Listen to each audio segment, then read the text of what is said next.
नमस्कार, आप देख रहे हैं स्पेशल रिपोर्ट और आपके साथ में विजेंद्र सोलंकी। क्या वक्फ से बदलाव से ही मुस्लिम समाज का वक्त बदल जाएगा?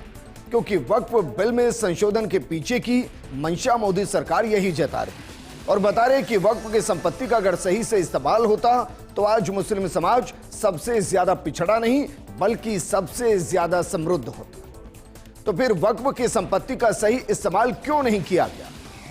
आज तक किसने उसके सही इस्तेमाल के लिए रोका? या फिर मंशा ही नहीं रही कभी कि वक्फ की संपत्ति के जरिए मुस्लिम समाज का उत्थान किया जाए? आज हम आपको लोकसभा में पेश किए गए आंकड़ों के आधार पर एक ऐसा विश्लेषण कर दिखाएंगे जो यकीनन आपकी आंखों को खोल देगा, आपको सोचने पर मजबूर कर देगा कि क्या वक्फ के नाम पर आपके नेता नए संशोधन का विरोध कर आपके फायदे की नहीं बल्कि अपने नुकसान की सोच रहे हैं। क्योंकि दोनों ही तरफ से कहा जा रहा है कि वक्फ से बदलेगा वक्त, लेकिन ये अच्छा होगा या बुरा, ये आज हम आपको समझा रहे हैं। क्योंकि मोदी सरकार ने इस बिल को नाम दिया है उम्मीद यानी unified Waqf management, empowerment, efficiency and development. ये बिल करोड़ों गरीब मुसलमानों को फायदा पहुंचाने के लिए, गलत तरीके से दूसरा का जमीन को हड़प ना ले, इसको प्रतिबंध लगाने के लिए, रोकने के लिए अच्छा सोच के साथ हम ये बिल लेके आए हैं।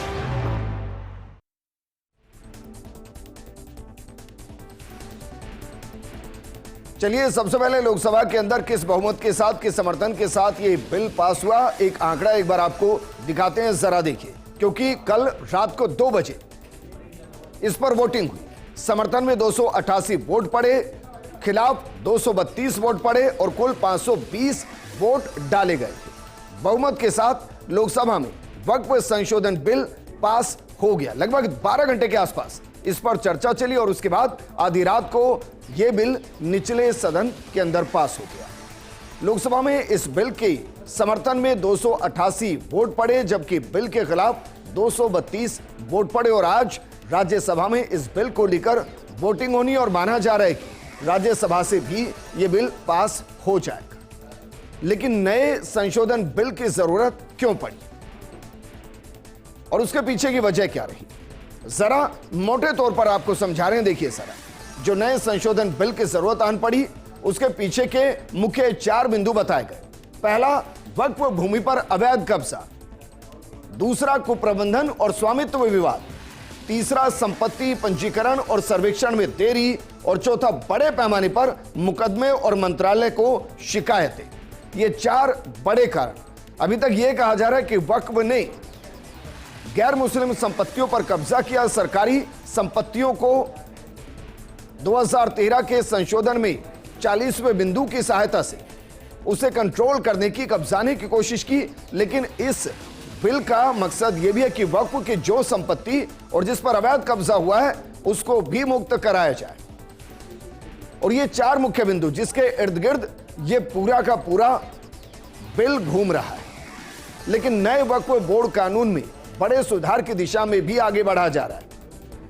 इसके मुताबिक, नए बिल के मुताबिक, अगर वक्फ बोर्ड किसी प्रॉपर्टी पर दावा करता है तो उस जमीन पर दावा करने वाला ट्रिब्यूनल के अलावा रेवेन्यू कोर्ट, सिविल कोर्ट या हाई कोर्ट में अपील कर सकेगा। जबकि पुराने कानून के सेक्शन 40 में रीजन टू बिलीव के तहत उस जमीन पर दावा करने वाला सिर्फ ट्रिब्यूनल में ही अपील कर सकता।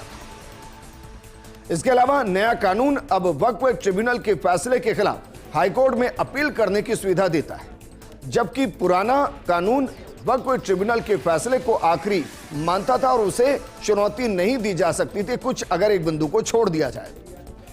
तीसरा, नए बिल के मुताबिक जब तक किसी ने वक्फ को दान में जमीन ना दी हो, उस पर भले ही मस्जिद बनी हो, वो वक्फ की संपत्ति नहीं होगी। जबकि पहले किसी जमीन पर मस्जिद हो या उसका इस्तेमाल इस्लामिक उद्देश्यों के लिए हो, वो अपने आप ऑटोमेटिक वक्फ की संपत्ति हो जाती थी। पर अब ऐसा नहीं हो सकेगा। मसलन जब तक कि वो दान नहीं होगी तब तक वो वक्फ नहीं होगी। चौथा है, नए बिल से अब वक्फ बोर्ड में 2 महिलाओं और अन्य धर्म के 2 सदस्यों को एंट्री मिलेगी, जबकि वक्फ बोर्ड में महिला और बतौर सदस्य अन्य धर्म के लोगों की एंट्री नहीं थी। हालांकि अब जो नए बिल में एंट्री होगी उसमें गैर मुस्लिम जो सदस्य होंगे वो कोई फैसले नहीं लेंगे, दैनिक दिनचर्या के कामों में वो कोई समस्या भी पैदा नहीं करेंगे, उसका हिस्सा भी नहीं होंगे, एक मॉनिटर की भूमिका में होंगे कि अगर कुछ गलत हो रहा है तो उसको सबके सामने लाया जा सके। और संशोधन के पीछे सरकार का उद्देश्य क्या है, यह जानना बेहद महत्वपूर्ण है। तो जरा देखिए इस संशोधन के पीछे सरकार का जो उद्देश्य है वो क्या है। मोटे तौर पर कहें तो वक्फ बोर्ड के कामकाज को सुव्यवस्थित करना और वक्फ संपत्तियों का कुशल प्रबंधन सुनिश्चित करना। आप इसको एक लाइन में समझ सकते हैं। जो ये कह रहे हैं कि वक्फ के खिलाफ है, ये एक धर्म के खिलाफ है, एक समाज के खिलाफ है, इस एक लाइन में इस पूरे बिल को हम समझाने की कोशिश आपको करें कि वक्फ बोर्ड के कामकाज को सुव्यवस्थित बनाना और वक्फ संपत्तियों का कुशल प्रबंधन कराना इस बिल का मूल मकसद है। कानून में संशोधन करने के पीछे सरकार का तर्क है कि वक्फ बोर्ड के कामकाज को जो सुव्यवस्थित करना है, क्योंकि अभी बहुत सी कमियां उसके अंदर महसूस की जा रही है। 1995 में संशोधन जो किया गया था उसके बाद बहुत सी गड़बड़ियां सामने आई और देखते ही देखते 2013 के संशोधन ने उन गड़बड़ियों को और ज्यादा बढ़ा दिया। बहरहाल नए वक्फ बिल में क्या क्या बदलाव है इस पर भी एक नजर डाल लीजिए, क्योंकि अधिनियम का नाम वक्फ अधिनियम 1995 से बदलकर उम्मीद रखा गया है। उम्मीद यानी unified Waqf management empowerment efficiency and development किया गया। अब वक्फ के रूप में पहचानी गई सरकारी संपत्तियां वक्फ नहीं होंगी, विवादों का समाधान कलेक्टर द्वारा किया जाएगा, वक्फ निर्धारण की शक्ति वक्फ बोर्ड के पास नहीं होगी। वक्फ का सर्वेक्षण आयुक्तों और अपर आयुक्त द्वारा संचालित कलेक्टर्स को संबंधित राज्यों के राजस्व कानूनों के अनुसार करने का अधिकार होगा और यह होना चाहिए। लेकिन यह तो बात रही कि इस बिल के अंदर क्या है और क्या नहीं है। दरअसल इसमें खिलाफ कुछ नहीं है। उन लोगों के खिलाफ हो सकता है जिन्होंने वक्फ की संपत्ति का इस्तेमाल समाज के भले के लिए नहीं बल्कि अपने निजी हित के लिए किया हो। समाज के भले के लिए अगर इस वक्फ की संपत्ति का इस्तेमाल हुआ होता तो फिर एक बहुत अलग तस्वीर होती। रिपोर्ट्स कहती हैं कि SC ST से भी ज्यादा तंगहाल स्थिति में जो जी रहे हैं वो मुस्लिम समाज है। अब हम आपको ऑफिशियली एक एक करके उन बयानों का जिक्र करते हैं जो लोकसभा के अंदर दिए गए। लोकसभा के अंदर जो बयान दिया गया वो एक तरीके से सरकार का आधिकारिक बयान होता है और वो तथ्यों के आधार पर होता है। तो चलिए लोकसभा में गृह मंत्री अमित शाह ने जो बयान दिया वो बयान क्या कहता है, जरा इस पर एक गौर फरमाना चाहिए और सभी मुस्लिम भाइयों को इन आंकड़ों पर इसलिए भी गौर फरमाना चाहिए ताकि उनको पता चले कि जो संशोधन हो रहा है वो उनके लिए हो रहा है, उनके भले के लिए हो रहा है। जरा देखिए आंकड़े क्या कुछ बयान करते हैं। देखिए 1913 से 2013 तक वक्फ बोर्ड के पास जो संपत्तियां थी वो संपत्तियां थी 18 लाख एकड़। 2013 से 2025 के बीच जमीन में बढ़ोतरी कितनी हुई, 21 लाख एकड़ की। और वर्तमान में कुल जमीन कितनी है, 39 लाख एकड़। ये लोकसभा में गृह मंत्री अमित शाह का बयान है। अब इस आंकड़े को जरा गौर से समझिए। 100 सालों के अंदर वक्फ बोर्ड के पास जो संपत्ति थी वो सिर्फ 18 लाख एकड़ थी, लेकिन महज 12 सालों में 2013 में 1995 के वक्फ बोर्ड बिल के अंदर संशोधन के बाद इस जमीन में 21 लाख एकड़ की बढ़ोतरी हुई है। 21 लाख एकड़, 100 साल में 18 लाख और महज 12 साल में 21 लाख एकड़ की जमीन बढ़ गई। और वर्तमान में जो जमीन बताई गई है वो 39 लाख एकड़ के आसपास है। इसके अलावा लोकसभा में गृह मंत्री अमित शाह ने एक और बयान दिया। उस बयान पर भी गौर फरमाइए और इसको भी समझने की कोशिश कीजिए, क्योंकि यह बयान और भी ज्यादा चुनौतियों को पैदा करता है। कहा गया कि वक्फ बोर्ड की पट्टे पर दी गई संपत्तियां लगभग 20,000 के आसपास देश भर के अंदर थी, 20,000 के आसपास। लेकिन 2025 का जो आंकड़ा सामने आया वो 2025 का आंकड़ा क्या कह रहा है कि 2025 के रिकॉर्ड में ये संपत्तियां जीरो हो गई हैं, जीरो। आप सोचिए जरा, वक्फ बोर्ड की पट्टे पर दी गई संपत्तियां 20,000 थी देश भर के अंदर, 20,000। लेकिन 2025 के जो रिकॉर्ड सामने आए उसमें ये संपत्तियां जीरो हो गई। अब सवाल यह है कि ये संपत्तियां कहां गई, किसे दी गई? क्या ये समाज को जानने की जरूरत नहीं? क्या ये पता नहीं होना चाहिए कि एक तरफ संपत्तियां बढ़ाई जा रही हैं, 21 लाख एकड़ जमीन बढ़ गई, और दूसरी तरफ 20,000 संपत्तियां जो पट्टे पर दी गई वक्फ बोर्ड की तरफ से, वो 2025 के रिकॉर्ड में जीरो कर दी गई। तो ये 20,000 प्रॉपर्टीज कहां गई, किसके पास गई, कैसे वक्फ की संपत्ति नहीं रही, किन्होंने इनको कब्जाया या किनको इन्हें ट्रांसफर कर दिया गया? क्या इसकी जांच नहीं होनी चाहिए? आप इस सवाल का जवाब खुद से पूछिए। इसके अलावा क्या वाकई में जो घटनाएं घटी वक्फ बोर्ड के अंदर संशोधन के जरिए, उसमें गणित के अंदर गड़बड़ है या फिर उस कानून के जरिए नियत में गड़बड़ पैदा की गई? एक आंकड़ा और आपको दे रहे हैं क्योंकि यह आंकड़ा और ज्यादा चौंकाता है। क्यों चौंकाता है, इसको भी जरा समझने की कोशिश कीजिए। देश के अंदर मोटे तौर पर जो कहा जा रहा है, वो कहा जा रहा है कि जो मुस्लिम आबादी है कुल 20 करोड़ के आसपास है मोटे तौर पर, और एक संयुक्त परिवार के अंदर अगर हम 10 लोगों को जोड़ लें तो फिर एक मुस्लिम परिवार के पास 10 लोग, यानी कि देश के अंदर कुल 2 करोड़ के आसपास परिवार है। मोटे तौर पर इसको आप समझने की कोशिश कीजिए। अब जमीन में जो बढ़ोतरी हुई है वो 21 लाख एकड़ की हुई है, 21 लाख एकड़ की। हम उस 18 लाख एकड़ की जमीन का जिक्र ही नहीं कर रहे जो 2013 या 1913 से जो 2013 के बीच में है। हम सिर्फ उस 12 साल की जमीन का जिक्र कर रहे हैं जो 2013 के संशोधन के बाद से देश भर के अंदर बढ़ी, और वो बताई जा रही है 21 लाख एकड़। आपको लग रहा होगा ये जमीन बहुत छोटी है। अगर छोटी है तो जरा समझिए, 1 एकड़ के अंदर जो गज होते हैं वो गज होते हैं 4,840 गज, यानी कि कुल जमीन को एकड़ से हटाकर अगर गज में समझे तो ये कितनी जमीन है, आप इसको खुद पढ़िए। ये इतनी जमीन है जो वक्फ के पास है और सिर्फ 12 सालों के अंदर आई है। ये कहां से आई है, इस आंकड़े पर गौर करने की जरूरत है, क्योंकि ये जमीन है 1016 करोड़ 40 लाख गज। 1016 करोड़ 40 लाख गज जमीन है वक्फ के पास, जो बीते 12 सालों के अंदर उनके पास आई है। अब आप सोच रहे होंगे कि कितनी जमीन है। हमने आपको क्या कहा, देश में मुस्लिम आबादी अगर हम 20 करोड़ मान लें मोटे तौर पर, और एक संयुक्त परिवार में 10 लोगों को मान लें, यानी कि कुल 2 करोड़ परिवार मान लें, तो 2 करोड़ के 2 करोड़ परिवार अगर 508 गज जमीन वक्फ को दान करते हैं, यानी वक्फ करते हैं, तब जाकर यह आंकड़ा सामने आता है। उसके बावजूद वो 18 लाख एकड़ जमीन अलग है जो 1913 से 2013 के बीच में वक्फ की गई।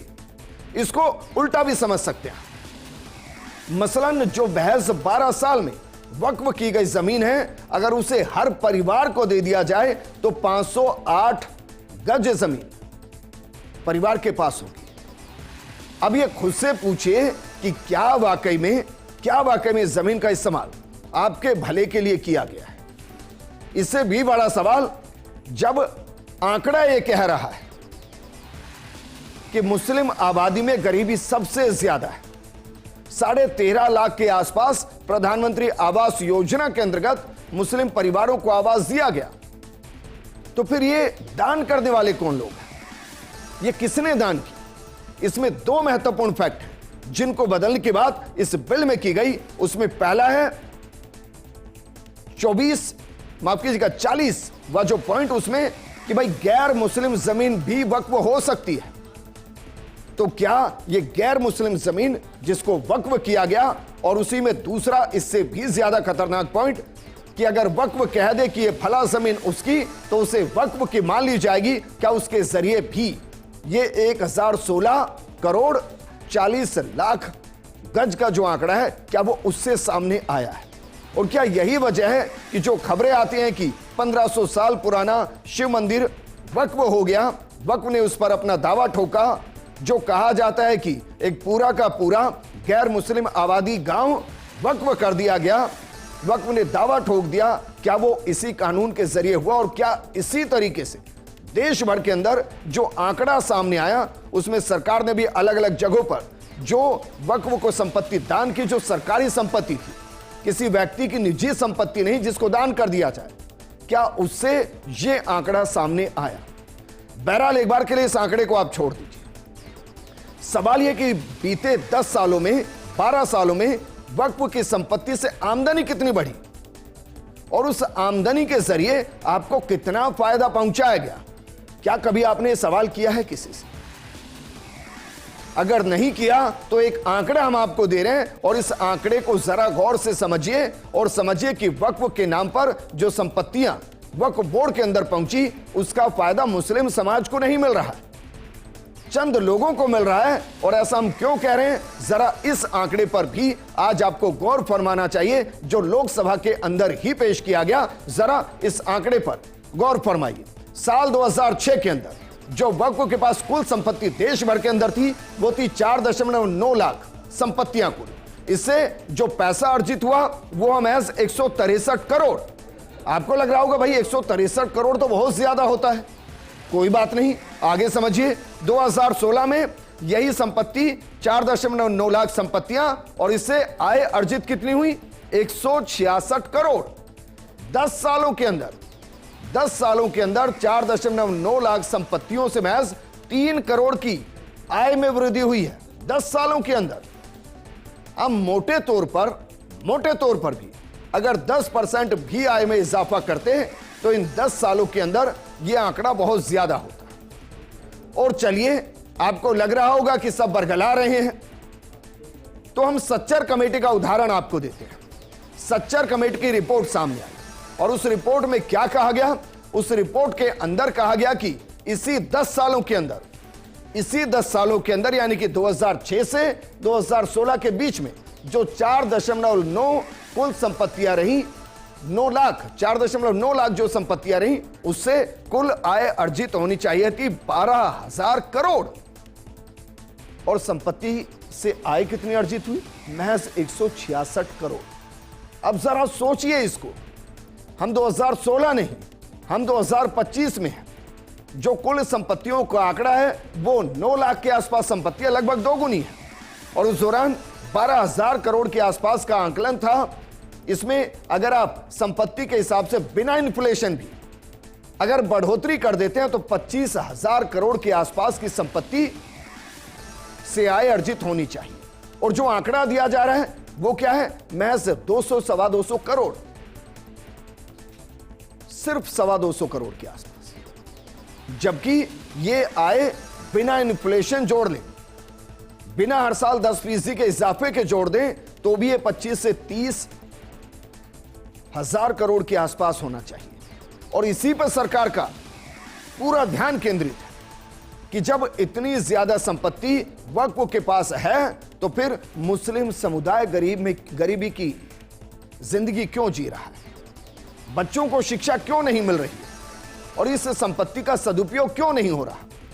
इसका एक उदाहरण जो अमित शाह ने दिया कि लगभग 20,000 के आसपास ऐसी संपत्तियां जिनको पट्टे पर दिया गया लेकिन 2025 में वो जीरो दर्शाई गई। वो कहां गई कोई नहीं जानता। बिल्कुल इसी तरीके से ये भी कोई नहीं जानता कि कितनी संपत्तियों को किनको दिया गया और कितने सालों के लिए दिया गया और उस दौरान कितने चंद पैसे, चंद रुपए लिए गए। इसलिए हम कह रहे हैं कि जरा गौर से समझिए। अगर एक सही तरीके से वक्फ को मॉनिटर करने वाली एक संस्था होगी जिसमें तमाम मुस्लिम होंगे, लेकिन उसके ऊपर सुपरविजन के लिए कोई होगा तो आपकी प्रॉपर्टी आपके हिसाब से काम आएगी और उससे वेलफेयर की स्कीम्स बहुत तेजी से जमीन पर काम करती नजर आए।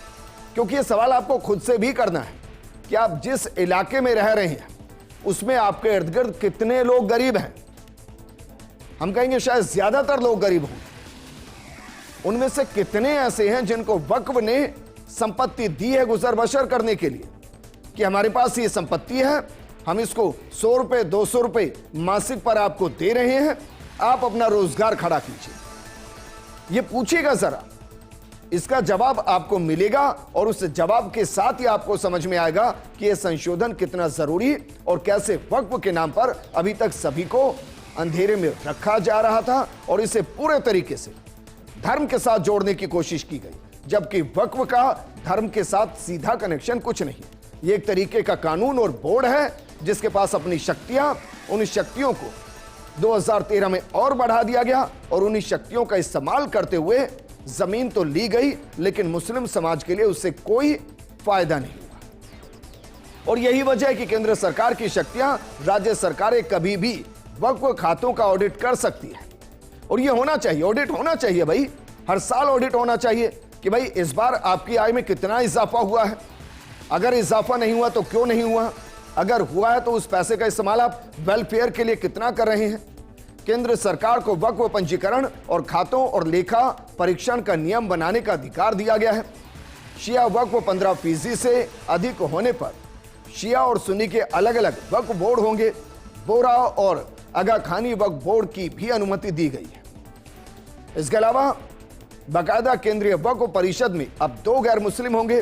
सांसदों, पूर्व न्यायाधीशों और प्रतिष्ठित व्यक्तियों का मुस्लिम होना जरूरी नहीं है। 2 महिला सदस्यों का होना जरूरी है। मुस्लिम संगठनों के प्रतिनिधि, इस्लामी कानून के विद्वान, वक्फ बोर्ड के अध्यक्ष मुस्लिम समुदाय से होंगे। इसमें कोई कंफ्यूजन नहीं है, दूर दूर तक कोई कंफ्यूजन नहीं। राज्य वक्फ बोर्ड के बारे में भी बाकायदा अंकित किया गया है कि जो राज्य वक्फ बोर्ड होंगे उसमें राज्य सरकार 2 गैर मुस्लिम शियाओं, सुन्नी पिछड़े वर्ग के मुसलमानों, बोहरा और आगा खानी समुदाय से एक सदस्य को मनोनीत कर सकती है। कम से कम 2 मुस्लिम महिलाओं का होना इसमें भी जरूरी है। तो ये राज्य वक्फ बोर्ड जिसके बारे में भी पूरे विस्तार से बताया गया है और उस कंफ्यूजन को दूर किया गया है जो ये कह रहे हैं कि वक्फ के अंदर गैर मुस्लिम को इंजेक्ट किया जा रहा है। ऐसा नहीं है, सारे अधिकार मुस्लिम समुदाय के पास, सिर्फ ऊपर से मॉनिटरिंग करने के लिए वो लोग मौजूद रहेंगे और उसमें भी ब्यूरोक्रेसी है। इसके अलावा वक्फ न्यायाधिकरण में अपर जिला मजिस्ट्रेट शामिल होंगे। मुस्लिम कानून विशेषज्ञों के प्रावधान को हटाया गया है। वक्फ न्यायाधिकरण में जिला न्यायाधीश और राज्य सरकार का एक संयुक्त सचिव शामिल होगा। अब न्यायाधिकरण के आदेश के खिलाफ 90 दिनों के भीतर अदालत में अपील की जा सकती है और ये न्याय का सिद्धांत है। इसके अलावा जो विवादित सेक्शन था जिसकी वजह से सब शुरू हुआ और जिसकी वजह से वक्फ बिल के अंदर संशोधन करना पड़ रहा है, उसको भी हटा दिया गया है। वक्फ अधिनियम का सबसे विवादित सेक्शन 40 है। इसके तहत वक्फ बोर्ड को रीजन टू बिलीव की ताकत मिली है। अगर वक्फ बोर्ड मानता है कि कोई संपत्ति वक्फ की संपत्ति है तो वो खुद से जांच कर सकता है और दावा पेश कर सकता है। अगर उस संपत्ति में कोई रह रहा है तो वो अपनी आपत्ति को वक्फ ट्रिब्यूनल के पास दर्ज करा सकता है। अगर कोई संपत्ति एक बार वक्फ घोषित हो गई तो हमेशा वक्फ रहेगी और इस वजह से कई विवाद भी सामने आए। नए कानून में इस सेक्शन को हटा दिया गया है और अब वो अपर कोर्ट के अंदर बाकायदा अपील कर सकता है। हमने पूरी कोशिश की कि हम आपको समझा सकें कि वक्फ में संशोधन के जरिए आपका वक्त क्यों बदलने वाला है और कैसे बदलने वाला है और अभी तक क्यों नहीं बदला। वक्फ की संपत्ति का इस्तेमाल आपके लिए आज तक क्यों नहीं हुआ और भविष्य में कैसे होगा और उससे कैसे आपकी जिंदगी सुधरती हुई नजर आएगी। लेकिन फिर भी हर सवाल का जवाब आज आपको खुद से पूछना है और अपने नेता से पूछना है कि ऐसा हुआ तो आज तक क्यों नहीं हुआ। इस प्रोग्राम में फिलहाल इतना ही। उम्मीद कीजिए कि जिस उम्मीद के नाम से यह संशोधन आ रहा है वो आपकी उम्मीद पर खरा उतरे।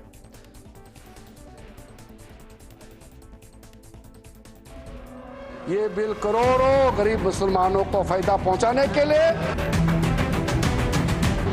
गलत तरीके से दूसरा का जमीन को हड़प ना ले, इसको प्रतिबंध लगाने के लिए, रोकने के लिए अच्छा सोच के साथ हम ये बिल लेके आए हैं।